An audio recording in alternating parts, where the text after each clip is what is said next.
All right, quickly, I want to equip you with some things. First, I want to show you the first two reports published by the Economic Forum. I urge you to read them cover to cover. Send them to your local, state, and national representatives. I can guarantee you that the proposals and organizations mentioned in these documents will be openly discussed by the lawmakers in the coming months and years. The target date for everything is 2030. They have 10 years, but the push is about to go into overdrive because they have the right conditions. Let me read from page 3 of the first report. Their two top goals in the effort to shift from capitalism to National Socialism is to link climate catastrophe to private businesses and then identify which industries need, quote, transformation. In short, if you own a business that is deemed linked to nature or the climate, what business isn't linked to nature? I'll show you how broad that is in a second. Then you're going to be brought under the government's heel. They make it quite clear that their aim is to, quote, catalyze a public-private momentum in 2020. Now, I hate to bring up another World War II reference, but this is what Hitler did with privately owned businesses in Germany. They didn't take the outright ownership like the Soviets did. They just said, you can keep your company, but you got to share the wealth and you're going to produce exactly what we do and we are running it. That's National Socialism. I don't know what they're going to call this one, but that's what it is.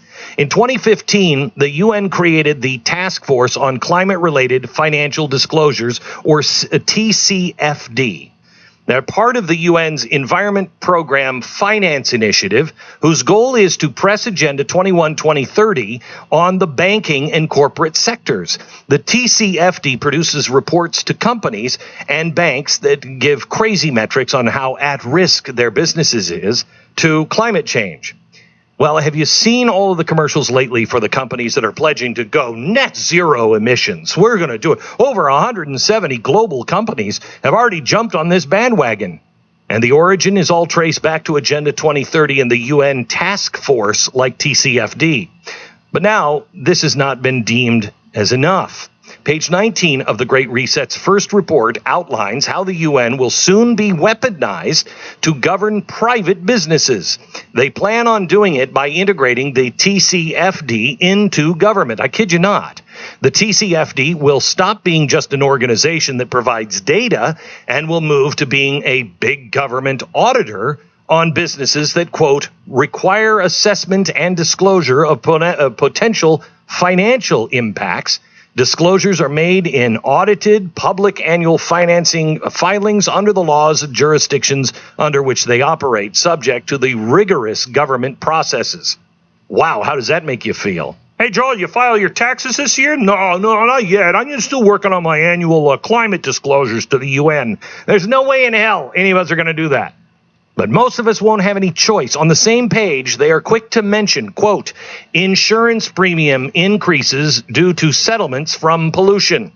You see where they're going? A mile away, failure to comply, lose your insurance, lose your certifications. Remember, you're in a partnership.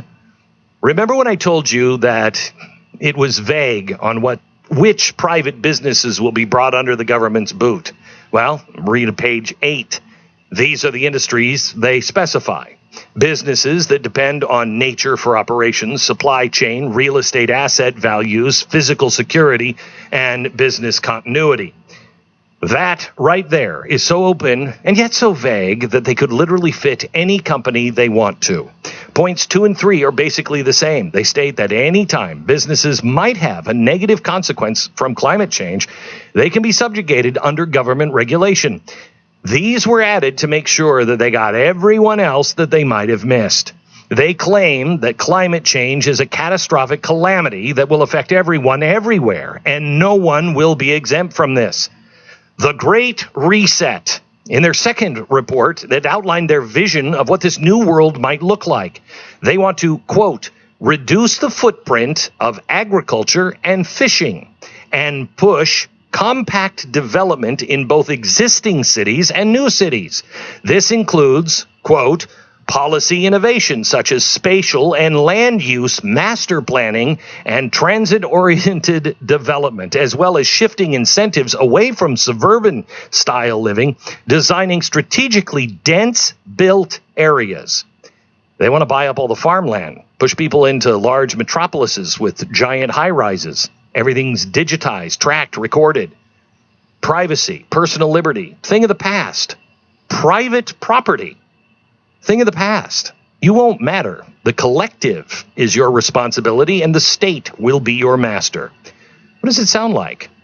It's almost Brave New World to the letter. But we just want people to be happy. I mean, are you feeling down? Take some Soma. I mean, feel better again. If I remember right, Brave New World doesn't exactly end well. It ends in death. And that's exactly how socialism works every single time it's tried, whether it's national or global. Always ends up the same way. Me, I say we stand together and fight for freedom. We will be talking about this on tomorrow's radio episode that you can find on Blaze Radio, or you can find on your local radio station. And I urge you to watch all of the shows that are archived, the Wednesday night specials. All of these are beginning to tie together, including what we're going to be talking about next week. Next Wednesday night special is going to be on the theft of an election. Some things just don't add up. And what a surprise, the same people are involved yet again. That's on next week's episode. Tell a friend, spread the news. Be smart, be ahead, pay attention, and thank you for being a member of the Blaze. From Dallas, good night, America.